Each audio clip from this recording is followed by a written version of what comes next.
compartir con ustedes como cada día para el disfrute de los seguidores de la Z101 y el Gobierno de la Mañana, así que recuerden ese espacio. Vámonos de inmediato con la carga de nuestros titulares, los titulares nacionales, los titulares internacionales, en este martes 12 de marzo. Vámonos primero, obviamente, con un hecho que nos marcó y que el día de ayer, pues definitivamente ocupó una parte importante de nuestro debate, discusión, análisis. La tragedia del Carnaval de Salcedo cobró a su primera víctima mortal. Muy penosamente, uno de los menores de 14 años falleció ayer víctima de la tragedia. Se encontraba ayer en condiciones de salud crítica en la unidad de quemados de niños, doctora Telma Rosario del Hospital Infantil Arturo Grullón. 6 de los 10 menores de edad que resultaron con quemaduras fueron llevados a este centro médico. En las próximas horas serán sometidos a la justicia las personas responsables del incendio ocurrido en el carnaval del municipio de Salcedo, provincia de Hermanas Mirabal, donde niños y adultos resultaron quemados. Eso informó ayer el ministro de la Presidencia. Ayer tuvimos la llamada aquí en el Gobierno de la Mañana de la alcaldesa de este municipio y definitivamente tiene que haber una respuesta ejemplar en la investigación y en el señalamiento y en la disposición, obviamente, de quiénes son los responsables de este tema. El día de ayer, en la semanal, precisamente en el encuentro con la prensa que tiene el presidente Luis Abinader, a la pregunta de una joven periodista, tuvo una respuesta muy contundente. Donde quiera que haya un Kiko La Quema, vamos a ir detrás de él. Dijo que el monopolio del orden, bien pudiera decirse mejor tal vez el de la violencia en el país, solo lo puede tener el gobierno. Señaló que no cree que la gente decente de Cambita esté de acuerdo con criminales, lo cual también suscribimos. Siempre hay una minoría ruidosa que hace querer a la gente que son las mayorías las que deciden alabar este tipo de modelos. Condenan a 5 años de prisión a Johnny Portorreal Reyes por estafar a un grupo de personas, le llaman familia Rosario, pero son muy diversas familias a las que él les ha vendido, que todos provienen de un mismo patriarca. El tribunal ordenó 2 años de reclusión para Miguelina Santana, que era su asistente, y que también pues le ayudó a montar todo este esquema donde le vendían a través de cuotalitis y una serie de documentos, algunos más ficticios que otros, la esperanza de heredar una cantidad de dinero insólita que no tienen, señores, ninguna lógica ni jurídica, ni económica, ni de sentido común, y donde penosamente hasta 50,000 personas cayeron. Lo penoso es que de 50,000 personas, oigan esto, 283, 286 nada más se creyeron. Eso es un 0,5%, es decir, hay un 99,5% o que sigue creyendo o que le avergüenza haberse constituido en demandante, porque la estafa, es bueno que se sepa, se persigue a instancia del estafado, estafa a instancia privada. Hay que sentirse, admitirse estafado, y por ahí parece que tenemos una situación. A nivel internacional, aunque muy cerca de nosotros, Estados Unidos aumentó su ayuda a la misión multinacional en Haití a 300 millones. Ese es el anuncio que hizo Anthony Blinken en su estadía en Jamaica para ayudar a la misión internacional que estaría previsto se despliegue en Haití y que a mí me parece va a estar ocurriendo en menos tiempo del que pensamos.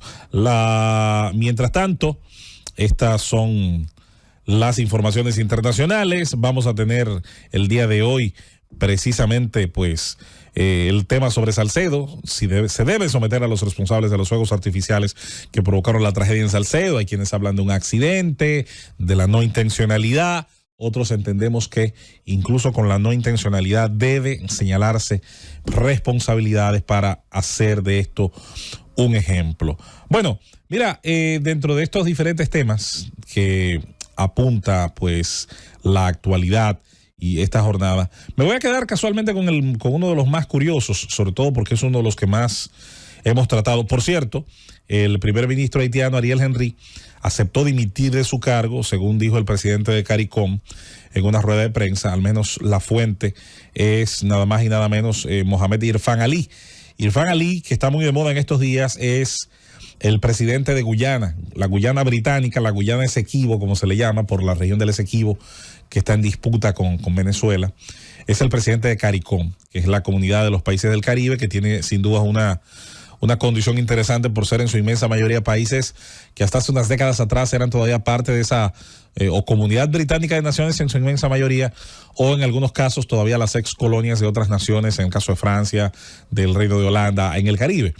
En lo que concierne a este anuncio, lo da una fuente, obviamente, de toda confianza. Tomamos nota de la dimisión del primer ministro Ariel Henry, dice Irfan Ali, y anunció un acuerdo transitorio de gobernanza que allana el camino para una transición pacífica del poder. Lo tomo en ese punto porque, primero que nada, es evidente que hace tiempo el señor Henry no tenía ningún poder real, de facto, sobre el territorio haitiano. El tema del poder, recuerde que precisa no solo de un ordenamiento legal, no solamente precisa de unas formas, de un ritual que suele tener el ritual republicano o el ritual monárquico, sino que también necesita de instrumentos reales sobre los cuales se pueda acometer, a someter a la obediencia a los gobernados. Sin eso, bueno, pues el poder se queda haciendo eso, una formalidad. Y una formalidad cuando no es obedecida, cuando es desafiada, cuando es resistida, combatida incluso en estos momentos en Haití. Bueno, pues, ¿de qué vale? ¿Cuál es su valor fáctico? Hacía ya bastante tiempo la situación había llegado a un punto donde la llamada, el oficialismo en Haití, pues no era más que una caricatura. Un ejemplo de ello, aunque obviamente en ese momento muchos no lo analizaron, puesto que había que politizar, el tema había que llevarlo a otro escenario. Cuando ocurrió el escarceo del famoso canal del río Masacre, el gobierno haitiano había tenido originalmente una posición publicada incluso en la página web de su Ministerio de Agricultura y Asuntos Hidráulicos, donde hablaba de que no validaba por sus estudios o por sus datos esa construcción. Una vez se hace, porque no se contó con ningún permiso ni lo podían impedir ellos, una vez genera la efervescencia que generó una parte importante del pueblo haitiano y de la política haitiana, y se convirtió ciertamente en un importante motivo de presión y de lanzamiento de dardos verbales y escritos entre un país y otro. Entonces el gobierno haitiano se sumó a lo que ya era una ola que hace rato le había pasado. Intentaron surfear una ola que les pasó. En lo que concierne a esta situación de violencia, la pregunta era ¿hasta cuándo podía resistir esta oficialidad sin que hubiera intervenido una fuerza exterior que pudiera darle protección? Como no ocurrió en el tiempo previsto, decidió Henry también, yo creo que de alguna manera, facilitar esa salida, yéndose de Haití a eventos internacionales. Bueno, pues la ocupación de los aeropuertos, el dominio de los puertos, de los pocos muelles hábiles que tiene el territorio haitiano, más el hecho de que las propias, vamos a llamarle tropas o policías que estaban a cargo de defender el oficialismo, pues están superados en número, en armamento y en voluntad por los grupos guerrilleros. Una situación como esta claramente indicaba que hacía rato Haití no se podía considerar un régimen republicano, y donde esa oficialidad, ese grado de oficialidad no era más que un adorno para pensar que había un legítimo gobernante al cual podían dirigirse los estamentos internacionales. Esta transición pacífica de poder es posiblemente uno de los chistes peor hechos de la comunidad internacional. No puede haber primero una transición, sobre todo en términos legales, si no hay un proceso. ¿Y cuál es el proceso? Golpe de Estado. Bueno, ¿quién lo da? ¿Cuál de los grupos en pugna, cuál de los grupos o confederación de grupos está diciendo al día de hoy nosotros asumimos el poder político en Haití? Incluso muchos de los grupos que han luchado contra las tropas y los cuerpos policiales gubernamentales no están interesados en tener poder político. Les interesa mantener el caos, el vacío de estructura social, de estructura institucional, porque en ese vacío pueden medrar dentro del narcotráfico en el cual está sumido, y una parte importante del territorio haitiano es utilizado como un punto de recepción y de envío de importantes cargamentos al gran mercado del norte, y donde se dan, precisamente por esta situación, otras coyunturas.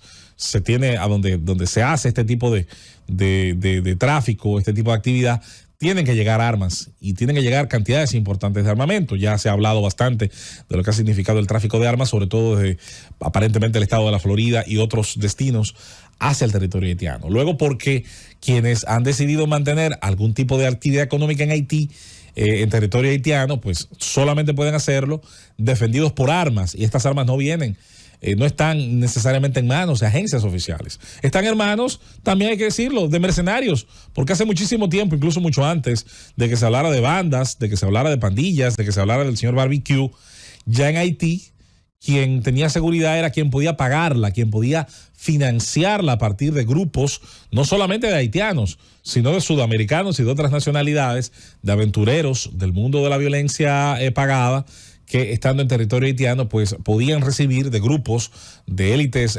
comerciales o del crimen organizado o de élites políticas, podían recibir el pago por sus servicios.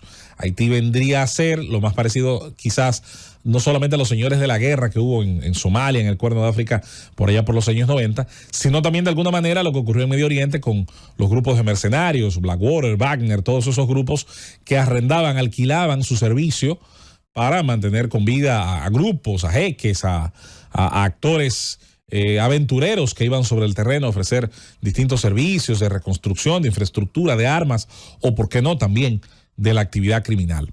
Así las cosas, la dimisión de Henry yo pienso que no es más que la oficialización de algo que no existía. Había un título, creo que era de una novela o de un cuento de un autor español que se llamaba Crónica de la nada hecha pedazos. Esta renuncia de Henry es la crónica de la nada hecha pedazos. No había más nada que un reconocimiento débil por demás y muy formal, pero sin ninguna raíz en el territorio que pretendía gobernar, de Henry como primer ministro. Y hacía tiempo que a donde las armas apuntaban, que era hacia lo poco que quedaba de esa formalidad, y que no estaba en capacidad de resistir este primer ministro. Primer ministro que a su vez, dentro de la propia formalidad, dentro de la propia legalidad, y dentro de la parte jurídica, pues estaba hace tiempo, como todas las otras autoridades de ese país, sobrepasadas en el tiempo, sobrepasadas en el mandato que habrían recibido en el último momento en que se hicieron comicios que a su vez tienen todo el cuestionamiento posible que pueden recibir un llamado a elecciones y la realización de la elección de algunas autoridades.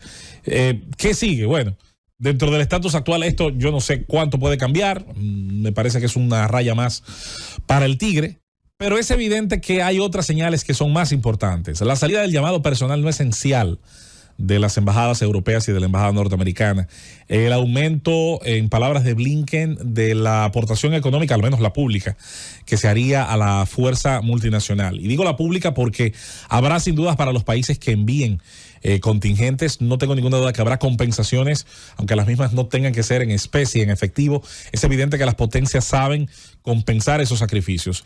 Y segundo, se va a llevar a cabo, ciertamente las primeras tropas que allí lleguen van a ser de países o del África o del Caribe, por yo creo que diferentes aspectos que pudieran hacer más aceptable tal vez para algunas mentalidades o para algunos grupos el hecho de que sean estas tropas y no tal vez las de las potencias que históricamente tienen deberes no cumplidos con Haití, las que lleguen a su territorio. Todo esto es importantísimo para la República Dominicana. Nuestra soberanía se ve amenazada, lastimada o se ve en muchos casos vejada precisamente por la presión demográfica y por todos los elementos que la situación haitiana aporta, nos suma en materia de presión y de retos y que nos resta en relación a recursos y también, por qué no decirlo, a institucionalidad. Y esto no se puede producir, hay que decirlo, también sin la connivencia de algunos malos dominicanos. Vamos a culminar aquí este primer comentario en el Gobierno de la Mañana, Gobierno de la Z101.